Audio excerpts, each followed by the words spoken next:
Right మరొక breaking చూస్తున్నాం. నైజీరియాలో విషాదం చోటు చేసుకుంది. కుండపోత వర్షాల కారణంగా సెంట్రల్ నైజీరియాలో మోక్వా మార్కెట్ పట్టణాన్ని వరదలు ముంచెత్తాయి.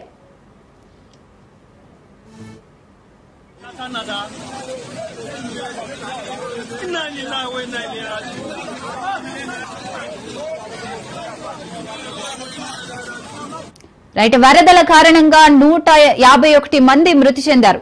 ఏకతాటిగా భారీ వర్షాలు కురుస్తున్నాయి. భారీ వర్షాలకు సమీపంలోని డ్యాం కూలిపోవడం వల్లే ఈ పరిస్థితి తలెత్తిందని అధికారులు వెల్లడించారు.